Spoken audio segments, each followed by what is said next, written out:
I'm Dean Stokes. I chair the IoD Education Group. So welcome to you all. I know some people are still arriving, as Simon was saying. I'm just going to do a few introductory remarks. The main people here are Mark Anderson, who has very kindly agreed to come and talk to us about education technology, and co-lead of the education group, Ali Aliyev, who basically has done all the work to put this together. But in time-honoured fashion, I get to say a few words at the beginning. So here are my words.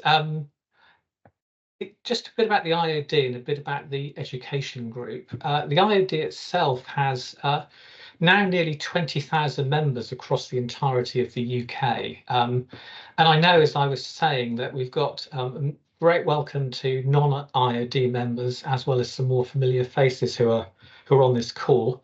If you are not an IoD member, but we're thinking about it, there are a number of benefits, including free or reduced rates on training, networking, advice, including business, tax and legal experts who are on hand, not on hand today, but on hand generally, which is a free service to full IoD members.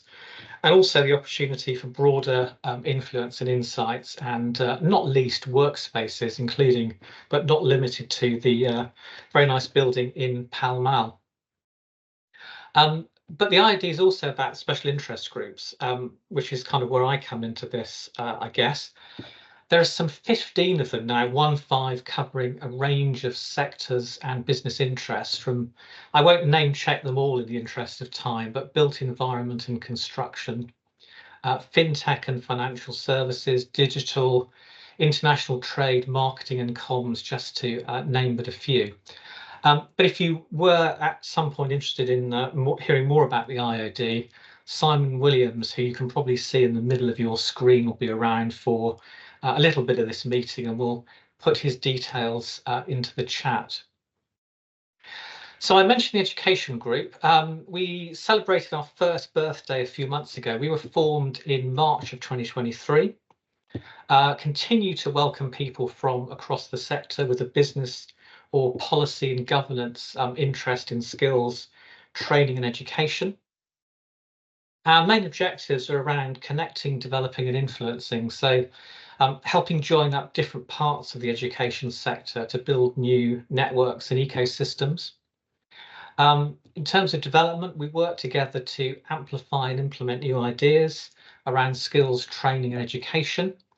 And in terms of influence, promoting where we can practical solutions to help address the UK skills gap at all levels, working with and through the IoD's monthly policy voice. So we deliver these key objectives through, like today, expert speakers. Thank you, Mark. I know Ali's going to give you a slightly fuller welcome in a moment. Panel discussions, online webinars like today, sometimes in-person events, news articles and blogs. If you'd like to stay in touch, and I know many of you, because I can see some of the names popping up on my left-hand screen, are already very much in touch. But if you'd like to follow us on LinkedIn, I'll put a link in the chat, or if you can, through the IoD website, if you want to slightly deepen that association with the education group. But look, let me just, I'm going to hand over to Ali now, and I'll be around and popping back towards the end of the event. Mark Anderson is here to discuss key trends and challenges facing the EdTech industry. I'm really grateful, Mark. I've said it a few times already during our preliminaries to welcome you here. And I know Ali is going to say a bit more just to tee up the session. So Ali, over to you, and great to see so many people here, and thank you for attending. Thank you very much, Dean, and good afternoon, everyone. My name is Ali Aliyev, and I am a co-lead of IoD's Education Interest Group. This is the first of hopefully a series of EdTech focused events. And I won't take too much of everyone's time before handing over to Mark. We would like to make this session informal and interactive, so please don't hesitate to put your questions and comments in the chat.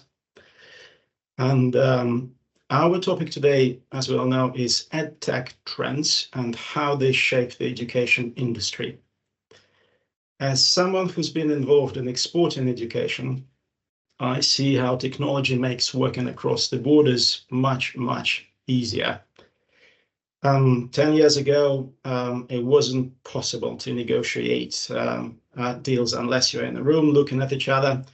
Now we're all doing this online, and we are even signing contracts digitally.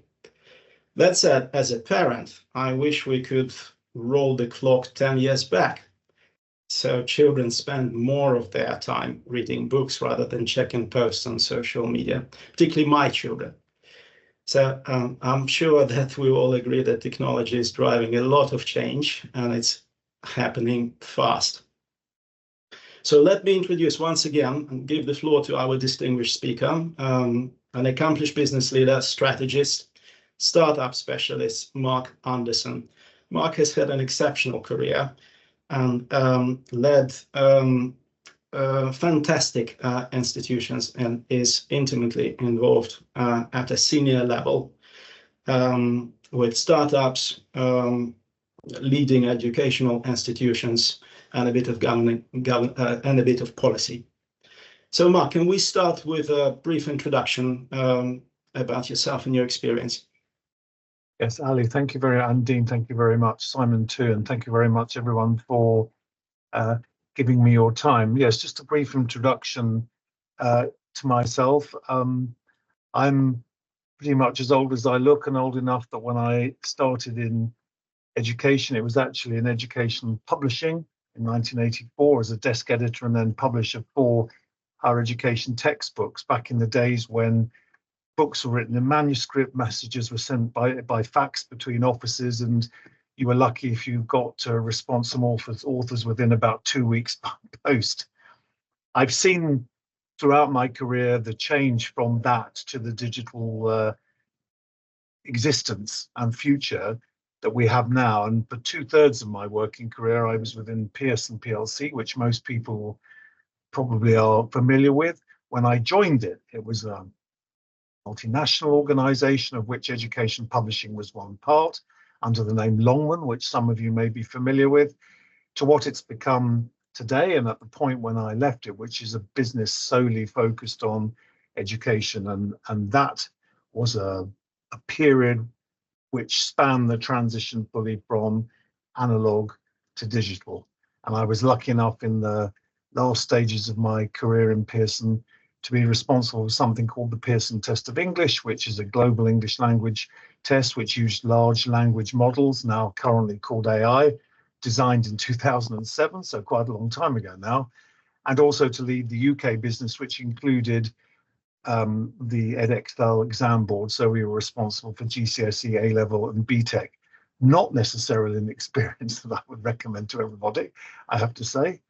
And then since then, in the last 8 years, I have, by choice, had a portfolio career and done 3 main things. I was the chair for 6 years of London Metropolitan University, which is one of the great universities in this country for reasons that we can perhaps come back to, based in Islington. I've done a significant amount of strategic consulting for a range of domestic and international education businesses.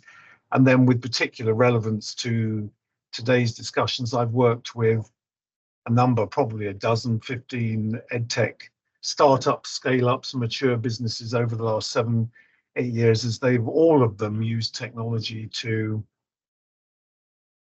identify ways in which learning outcomes can be improved. And that's one thing I would particularly say about my experience. I'm a learner, customer-facing education technology person, not a back-end systems person. And so I pretty much live and breathe the world of education technology. The other thing I would say, by the way, since I started with a reference to my age, is when I began a portfolio career, which was 8 years ago, and I was 54, I did slightly worry that nobody who looked like me, and as I was as grey then as I am now, would actually really fit into EdTech businesses, which are typically run by people often at least half my age.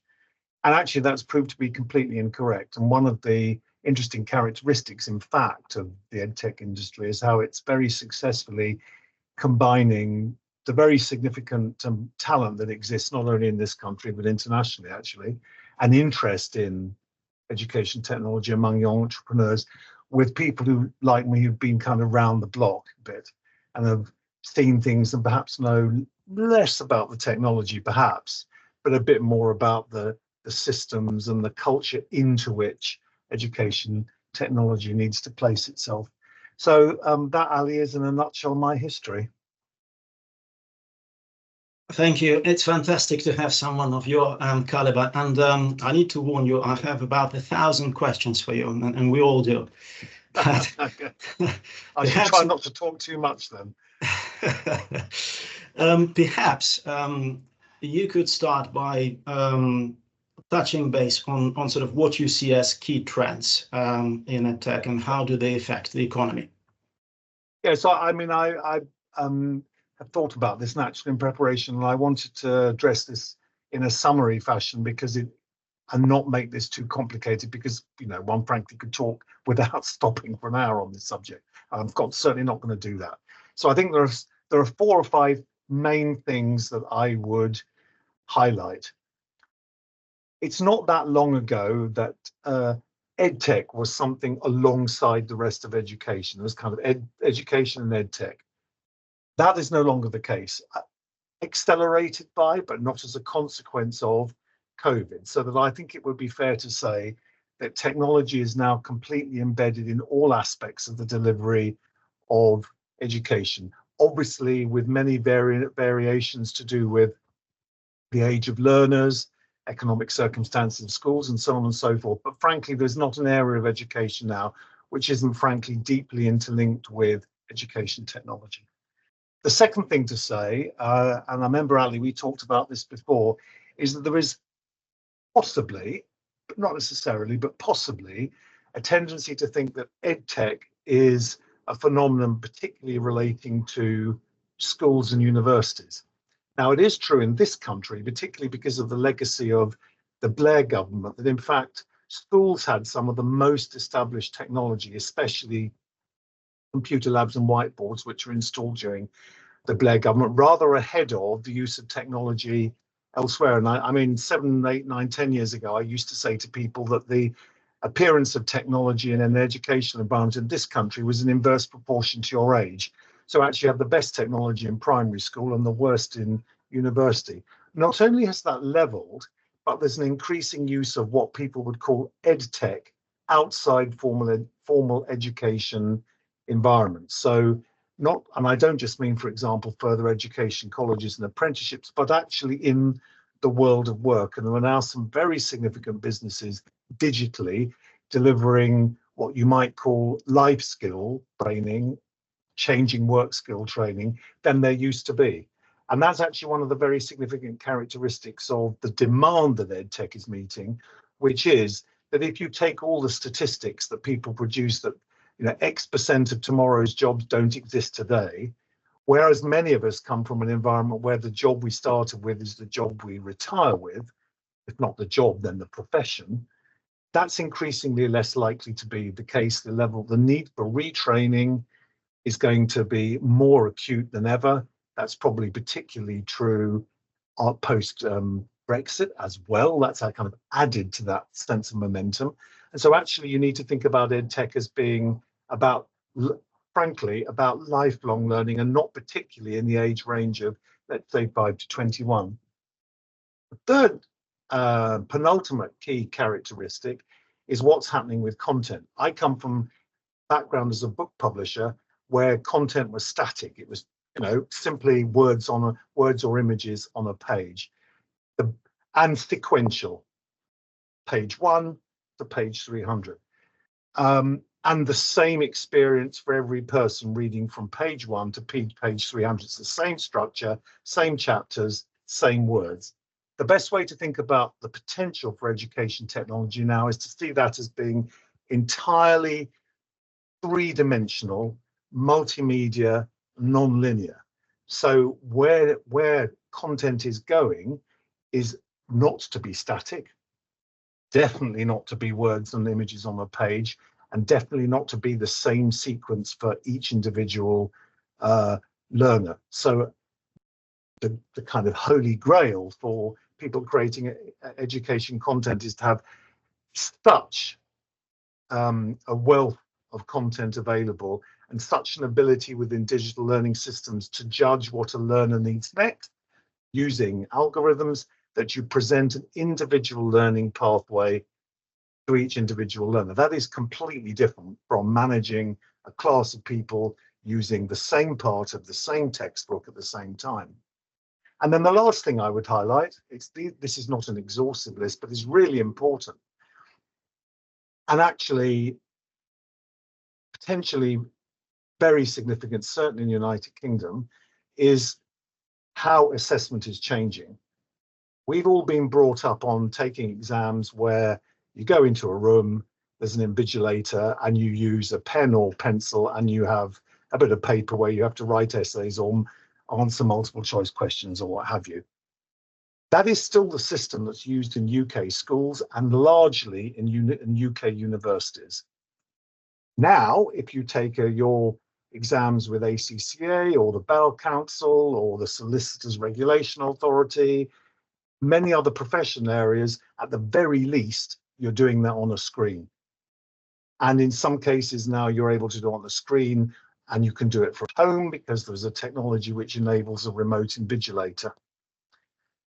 In this country, GCSE A-level university exams delivered on paper will have to be scrapped.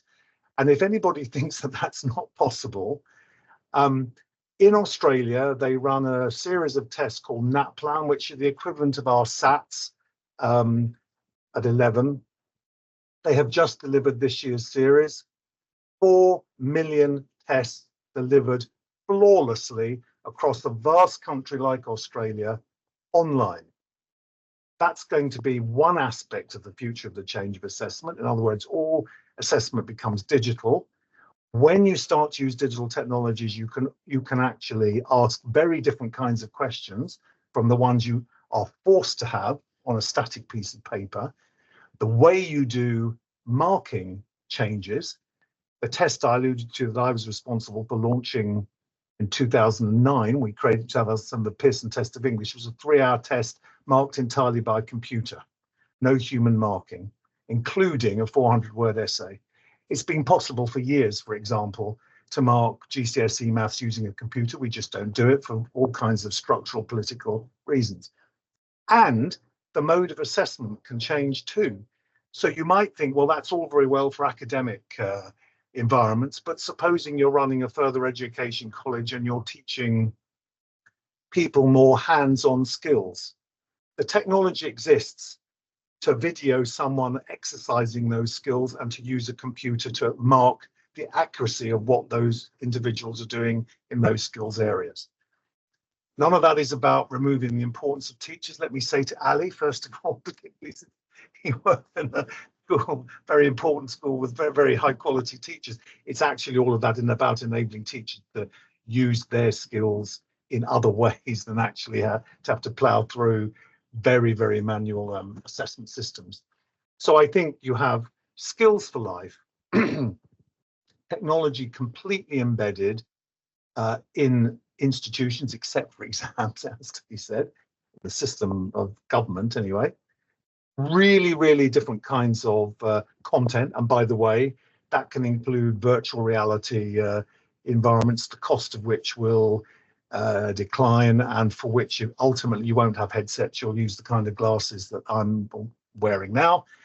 And then radical change to the way in which assessment takes place, all of which giving each individual a much more personalized learning and assessment pathway than the standardized approach that the analogic history tended to drive systems inevitably towards. So that's the very biggest picture. And of course, with underneath that, there are lots of EdTech companies doing a lot of fantastic work in terms of running systems, the administrative systems for universities, the learning management systems that people find all of this in, the school record systems that have to exist, and so on and so on and so on. And it's burgeoning, and it's a revolution. And I think one can say that the two leading environments for all of these changes are probably the United States. Of course, it's very much bigger, so in every way more substantial, and probably the United Kingdom. I worry post-Brexit about that because there is an issue about the attractiveness of the UK for certain kinds of talent. The EdTech environment is very multinational. Doesn't seem to be a problem at the moment, but I worry about that. And so we have to think creatively about how we attract people here. And of course, conversely, and we'll probably come back to this, there's a whole set of skills, competencies, products, services being developed, which can then be used in an international strategy to drive our export business.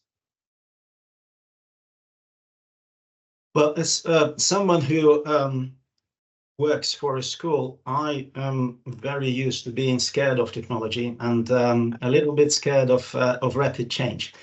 Yes. But we have seen an absolute transformation in the use of technology to deliver online learning, and just starting to experiment with a bit of an eye-assisted learning, a little bit of an eye-assisted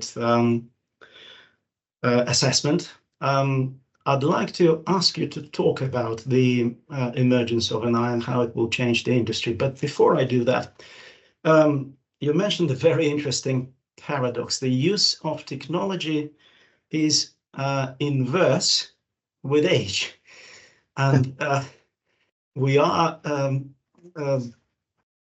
making our children to sit exams with pen and paper, but they, other than in such situations, live very much digital lives.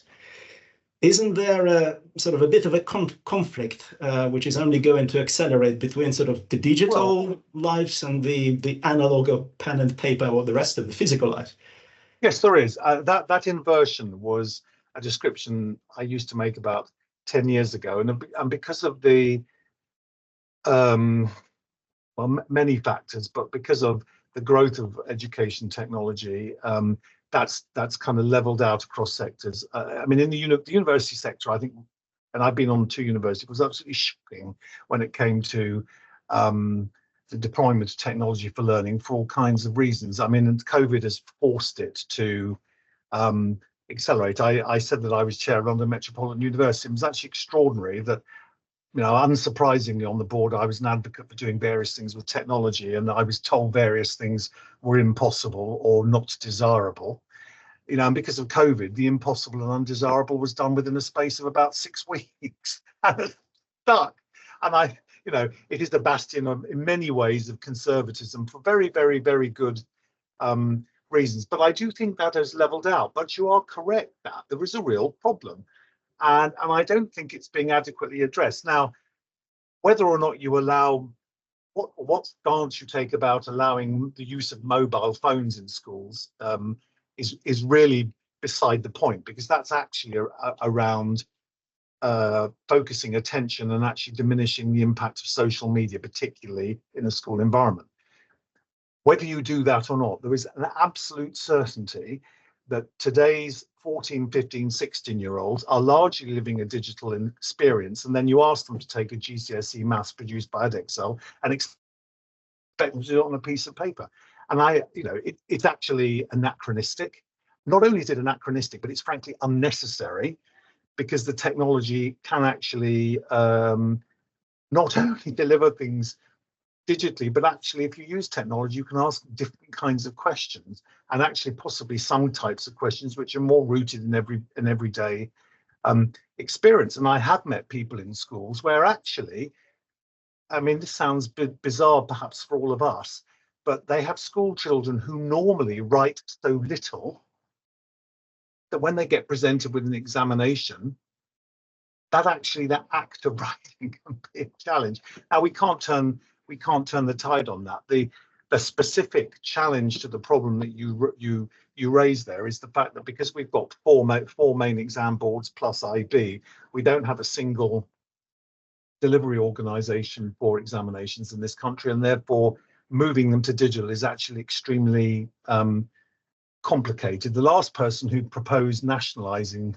exam boards was none other than the Right Honourable Michael Gove, slightly surprisingly. Maybe it'll take a Labour government actually to bite the bullet and find a way to do it. You asked about AI. I mean, some of the things I've seen recently that AI is capable of doing is astonishing. I mean, some of it is obviously scary because it involves fakery.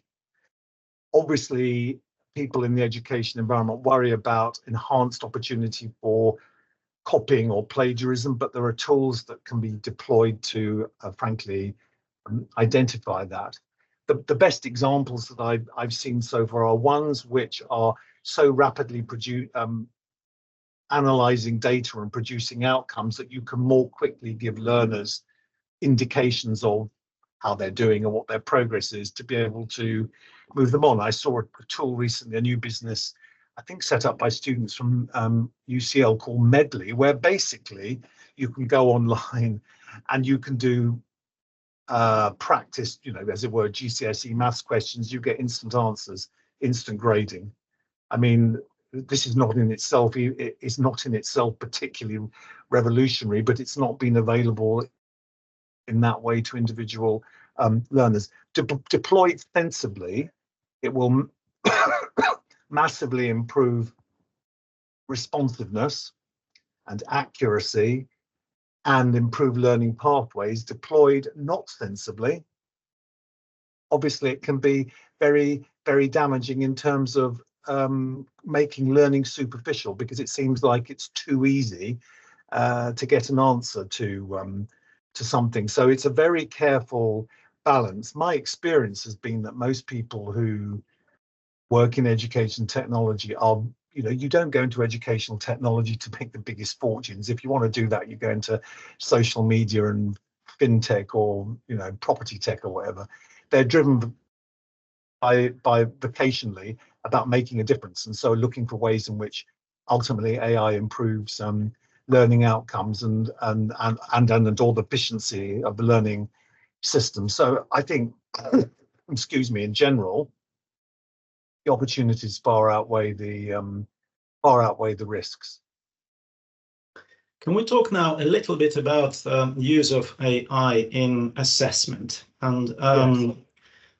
what would change? What would be a helpful change that can be enabled by technology? And we've also got a specific question from Neil Redman here about the opportunity to trailblaze assessment tech in vocational environments.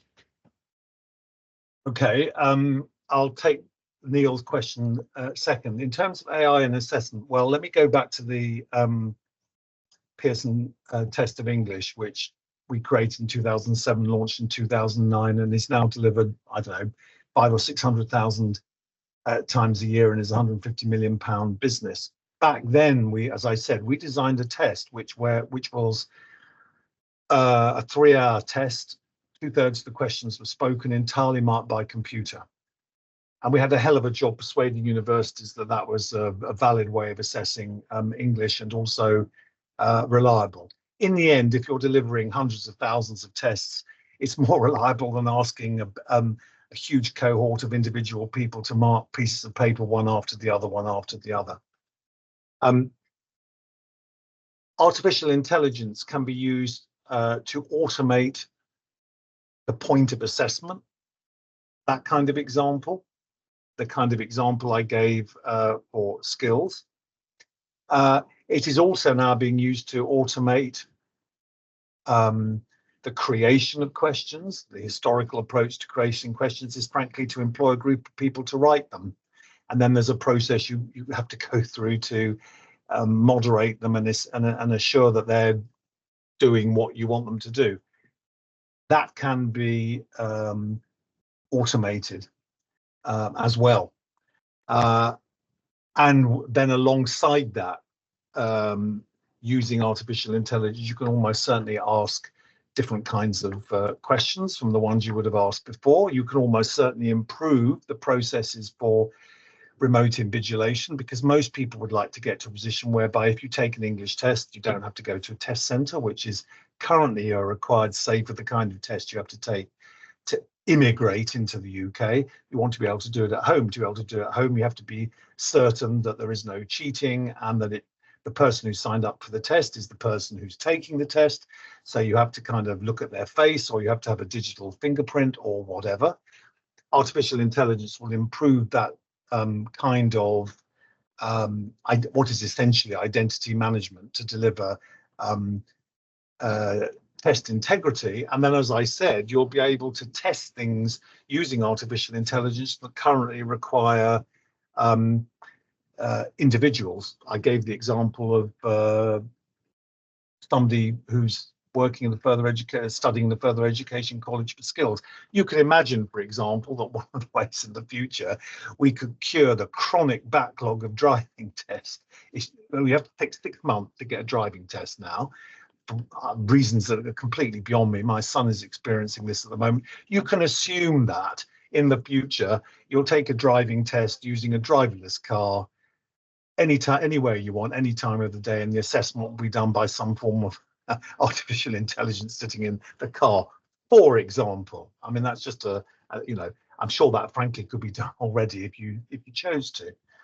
So I think all of the things that we assume about how assessment works, it's all in a room and it's pen and paper and so on and so forth, will change, and it's already changing. Just in this country and the state system in particular, we are chronically behind the times. And if Australia can deliver 4 million tests across such a vast country in whatever it is, 3 or 4 time zones, I'm pretty certain with a bit of will we could do it in this country within a rather small area in only 1 time zone. And I completely agree with Neil, by the way, that we should be trailblazing in the further education sector. Funnily enough, I'm doing some work with City and Guilds, which ultimately may touch on that. There's a real opportunity to enable colleges to have a better assessment experience and learners to have a better assessment experience, and for assessment itself to be more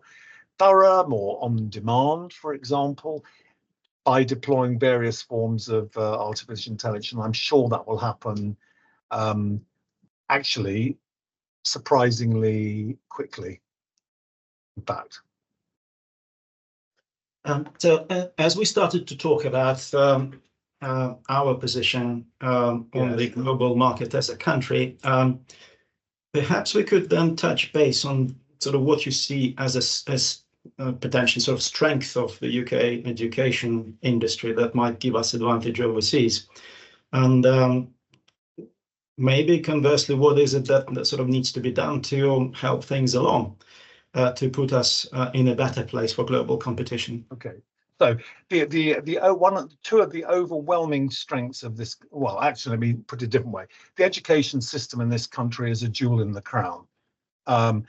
And the jewel in the crown has many diamonds. I mentioned one, London Metropolitan University. It has others. Obviously, many of the schools that are very famous in the private sector. We have high-performing schools in the state sector, and we have, you know, arguably the best group of universities in the world. It would help, probably, without being too political, if we stopped having a government bashing universities for one thing or another, until and unless the finance system of universities in this country changes. They will continue to be incentivized to recruit more foreign students. And I say a good thing too, because I have in my life met so many people who've been to university in this country and had a fantastic time, made many friends. They then go and work in other parts of the world, and they retain a very significant fondness for the education experience and the social experience they had in this country. And that's a fantastic example of soft power. So we actually need a government that actually talks about the benefits of our education system. I mean, rather than sort of describing the university system as a kind of hotbed of woke Remainerism, it probably is. And frankly, so what? It's served us very well and will continue to serve us very well. In EdTech, it's actually drawing off the strength of that, because one of the reasons that there's such a strong publishing sector in this country and such a strong education technologies center in this country is because of its relationship in a whole range of ways to the strength of the education system, partly because people come from that education system, partly because the education system used to anyway, MA students who then stay here and perhaps move into EdTech. Worryingly, the number of MA applicants is down 30% because we're withdrawing spousal visas. Another example of a rather foolish attack on the university sector at quite the wrong time, has to be said. And then, of course, that not only enables the UK to be a test bed for many things, but then enables the UK to build on its strengths internationally. And probably, if you're looking at the way in which education technology businesses are able to grow internationally, and I said before, it has to be multinational export, it's very difficult to take an educational service often and just move it to another country. There are two things which we have in our advantage. One is, very obviously, English. And it remains the case that the largest education market in the world is the United States. And it remains the case that, you know, one of the great education centers in the world where English is very, very widely spoken is China, from where many students come to study here. So we have English. And then, of course, we have our examination systems, chronically out of date though they are. And GCSEs and A-levels are offered in possibly half of the 8,000 or 9,000 international schools, that each in English, that you will find everywhere around the world. Ali will know this better than anybody else on this call. And actually, they can also be an early market opportunity for people who are looking to expand, well, certainly K-12 services. So actually, there's some significant strengths in this country for educational technology, but, you know, be under no illusion. There are significant centers, you know, in Berlin in particular, in Amsterdam would be another example of, you know, some really quite flourishing sectors too. The challenge for being international, probably another discussion, but is to be really careful about where you're selecting your international opportunity and not to be dazzled by numbers, but to be realistic about where it is you can actually enter a marketplace. It'll be interesting to see if there's anyone in the audience who already exports, and if there are any views on the challenges and opportunities created by technology. But let me come back to something else. We have some interesting questions from Brian. Yes. Questions actually from Brian Andrew McKeon.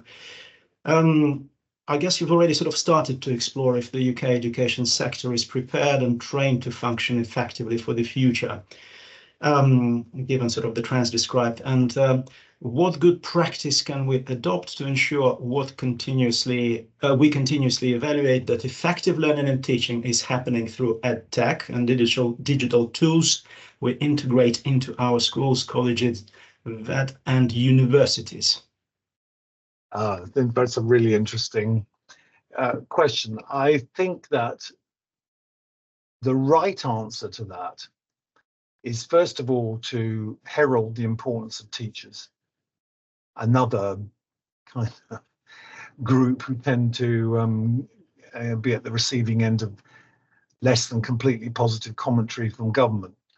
If you dig into this, and in particular look at the work the OEC does under the fantastic long-standing leadership of Andreas Schleicher, into what are the biggest, most important variables in school systems. In other words, why does the Shanghai system do so well? Why does the Finnish system do so well?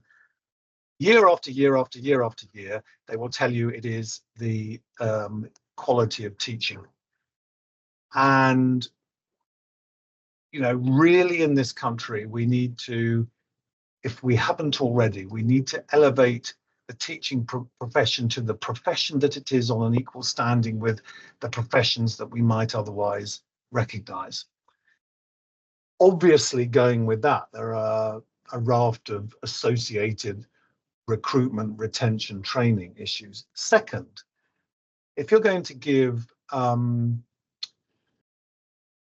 professional teachers the best chance to succeed, we've got to stand back and say, do we have a curriculum and an assessment system which is fit for the 21st century? It's a very complicated subject, not one that I'm in any way an expert on, but I think most people in the know would say that GCSE and A level needs to be scrapped and replaced. We assess people almost more, I think, than nearly any other country. We're obsessed with it. And it's not clear that we're assessing the right things at the right times. And it's not clear that actually we're teaching people the right things. So I would advocate something really quite radical, that on the one hand, we need to really ensure that people who are leaving school have the kinds of digital coding skills that any job is going to need going forward. But at the same time, and let's hope that, you know, we have a incoming Prime Minister and an incoming Secretary of State for Culture who are both actually instrumental musicians, we should be massively increasing the opportunity for people in school to be doing art and music and drama and sport and physical exercise, because actually we need the balance between those very necessary digital skills, the hard digital skills, and the creativity and the critical thinking that is very necessary to navigate the circumstances within which we operate. So I would say that we need to have a root and branch review of the curriculum. By the way, that goes through into universities. The way we admit people into universities is scandalous. I don't know whether most people know, but the system of admissions into universities is largely based on teachers predicting grades. Ali will know this very well. Most people don't know. It's publicly available data from UCAS that only 13% of the grades are actually correct. Most people wouldn't run a system on a 13% level of accuracy. We will almost certainly at some point move to what's called post-qualification admissions, which is get people through whatever examination system or assessment system they take at 18, get the grade, and then move on to university admissions.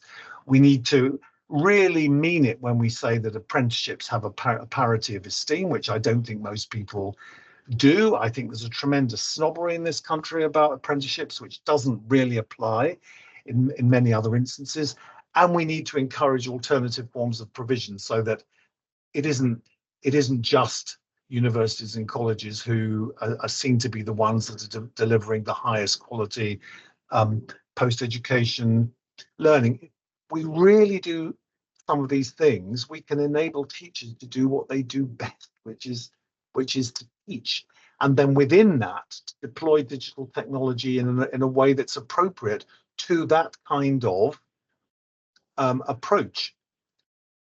There is probably no point in introducing digital technology for existing GCSE and A level. It's probably a waste of time. Exam boards are doing a bit of it because they know it has to happen. But actually what you would do is refashion the system and then support a new system with appropriate technology. So we need a really thoroughgoing review of what it is that we're doing in our learning institutions. And of course, with that, there are going to be choices to be made about, what's spent on it. I've been frantically scribbling down what sort of we need to do. And I particularly like looking after the teachers. And one personal takeaway, digital coding skills. Staying with K-12, a question from Richard Hagen here, who's a former primary teacher and now running a business, creating online courses, books, and so on with business experts. What are your thoughts on the challenges of just-in-time learning, bite-size, how to do X approach when many professional sectors rely on deep integrated learning and expertise, much of current AI activity generating ever-increasing mediocrity? Well, yes, indeed.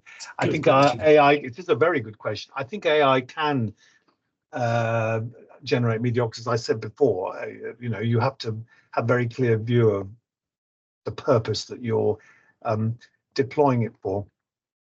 I think I particularly looked at bite-size, or what you might call modular learning in the adult context, actually, rather less than the K-12 context. And I think that in that environment, where you are asking people potentially to learn and relearn while they're also working, you have to be capable of delivering learning in different size quantities from the way it's traditionally done. And of course, digital technology ought to be able to enable that.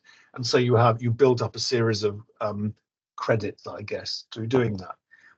Whether that's the right approach in schools rather depends, I suspect, on the view that you take of the curriculum.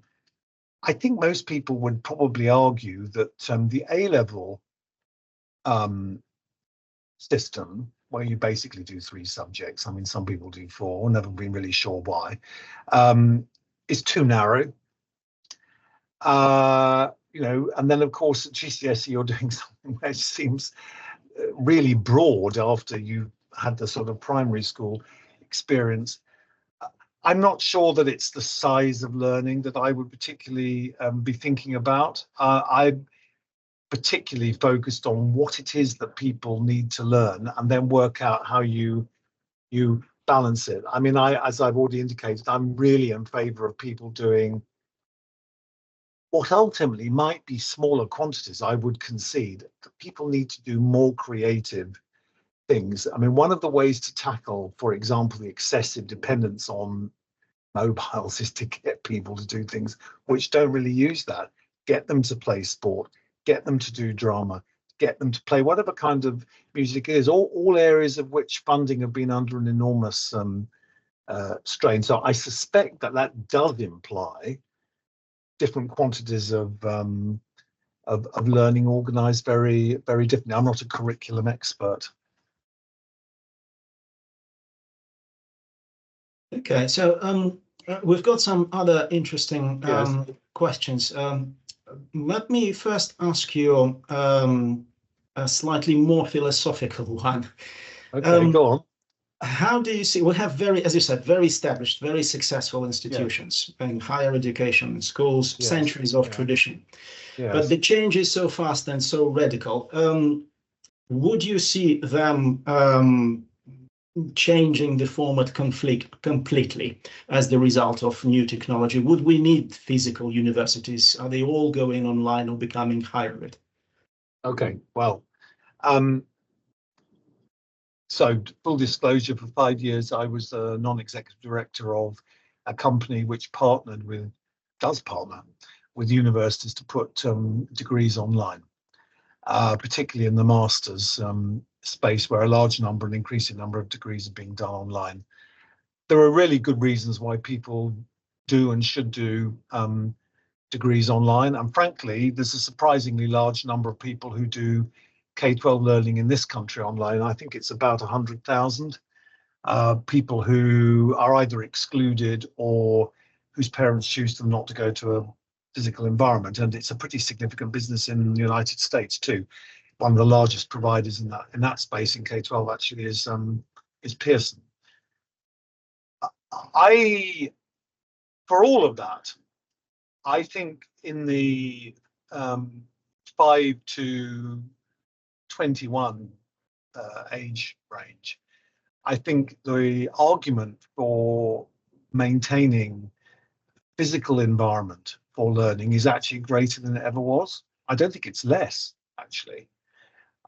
When I watch now the way in which people work, in one of my children's example of this, their sort of ideal way of working is kind of essentially to be allowed to work on a hybrid basis and sort of turn up at the office a couple of days a week, and people will tell me, well, we're not going to take a job if we're not allowed to do that. Now, a lot of jobs can be actually executed in that way, but it's extremely unhealthy from a social point of view. And actually, I think whatever the digital technologies are, a lot of business continues to be operated effectively because of the way in which people develop personalized relationships. And you need experience to do that. You don't get that by doing what we're doing now, I don't think. And therefore, I would say, in an era where people are spending vast amounts of time I mean, the national average for watching video is something like 7 hours a day or some extraordinary number, because of the extent to which people are watching TikTok in particular relentlessly. I mean, you only have to go on the bus or the tube to see how people are consuming it at that rate. It's all very antisocial. So I actually think that schools will, and universities, colleges, other institutions will actually play an increasingly important social role. They will, of course, also be having to deal with the negative consequences of so much, particularly mobile digital technology, the access to inappropriate material, the harassment, bullying, sexting, all that kind of thing. And that will pull schools to have to do some sorts of safeguarding and mental health work that probably, well, no one ever talked about it when I was at school, so that shows you the difference. So actually, I think from, if you like, a philosophical point of view, I think I would argue that in fact it's more important than ever, not less. That's not to say there won't be fully digital institutions, but they have a specific place, and the physical institution has its particular place. I think you have answered a question also from our only 100% international participant, Oliveira Alexander, who's from Brazil. So, Oliveira, please rest assured that your children will have the same, if not better, experience in the UK education assisted by technology.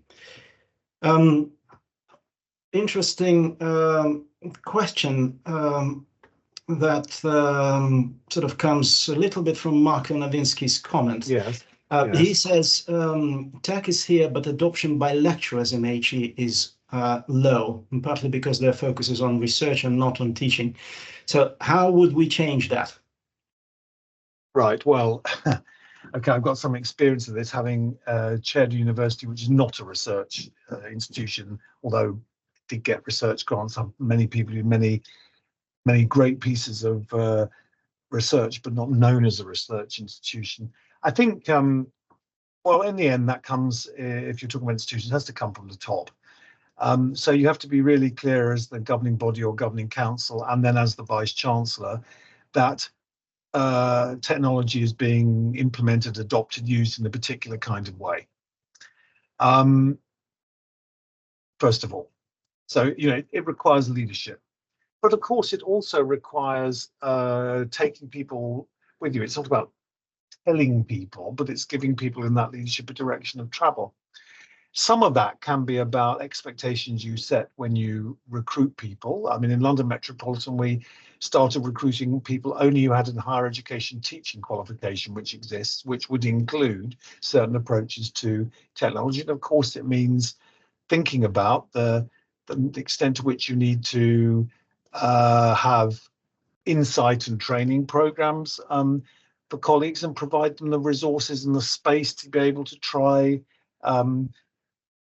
different things. And actually, one of the very good ways of achieving that, by the way, en passant, is actually to involve students in doing that. They're, of course, the most digital native people that you will have in a university institution. So not to involve them is actually ignoring a resource on your doorstep. But of course, it takes quite a lot of time, and it takes persuasion, and it takes trial and error, and it takes, setting example. One thing that universities, in my experience, are not terribly good at is failing, and you need to be prepared to try things and accept that you might try them, they don't work, and you do something else. And that's also, again, part of the culture that you need to develop. Right. So, Dean, I'm going to ask your help to unmute Attar so that they could share some thoughts. I've got one. We are sort of coming quite close to the end of our session. I've got one important question to ask to Mark. Okay. We can't let you go without sort of asking you that. But Dinkan. What are We you going have. to ask? I'm going to make a bold statement, and sorry to call you M. Akhtar, but if you try unmuting, you should be able to. We are talking Hello. about useful technology. Oh, there you go. You're there. I We can didn't. hear I you. was 50-50 on that, but I'm glad you can. Hi. Can you hear me? Can you hear me? We can. Oh, brilliant. Ali, thank you for organizing this. I just wanted to share my thoughts based on my professional experience of 30 plus years of, teaching in British schools, both abroad and here in the UK. And as much as we all have benefited from this system, is it not time we rethought the whole Key Stage 3 curriculum, and we also started looking at how we view um, um, studying maths, or how we view logic and science and technology, because unless and until we grow a crop of students and educators who are very logical and technology friendly, I Mhm. think we will take forever to reach a stage where assessments will change, proctoring will be used, online testing will be done, and teachers and lecturers would become comfortable using technology. And this is coming from somebody who uh, actually runs an online academy. It's a sort of a school trying to offer critical thinking type of courses. And I feel that technology, maths, it's still looked down upon. It's uncool to like technology. It's kids give up on maths at Key Stage 3, and they constantly tell me that it's for the Asians. And Really? we encourage this to say there is a, you look at the science departments at universities and you look at the intake, it's how, what percentage is international, how some departments have had to close. Apparently there was the physics department at Aberdeen that had to close. I guess the kids are wanting quick fixes. Parents are still stuck on traditional courses that sound academic, and somehow logic, technology, maths takes a backseat, and it's for somebody else. So the teachers, as a result, and lecturers, as a result, also are reluctant to use technology in education because they themselves are not comfortable with it or confident about it. And as long as technology gives us Netflix and TikTok, we're quite happy. Sorry, those are my views. I really agree with you. I mean, I think our attitude to disciplines in, well, I mean, when I said before that the whole curriculum needs rethinking, I would have included, I didn't say it, but I would have included Key Stage 3. And I think culturally we have a very peculiar set of views in this country about subjects. You're right about technology, science, and maths. We don't prioritize languages, even though we have an increasing number of people who are multilingual. I mean, most people in this country who are multilingual are not white. That's just a truth, I'm afraid.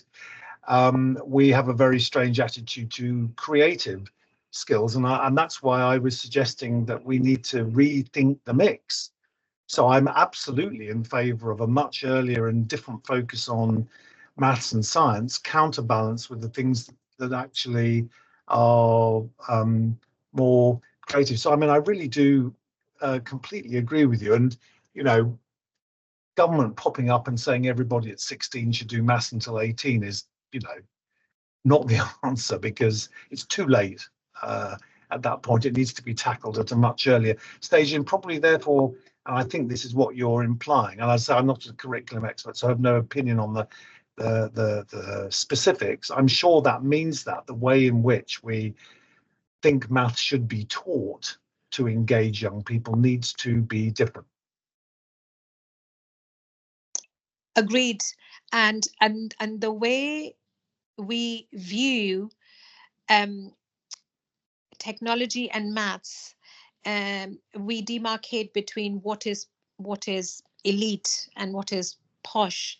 It is reading history or reading literature, whereas technology and maths and science are for the nerds and uncool. Kids give up on these subjects much early in life. That's terrible. And then you expect them to start doing maths at A levels. It doesn't happen like that. They have switched off long ago.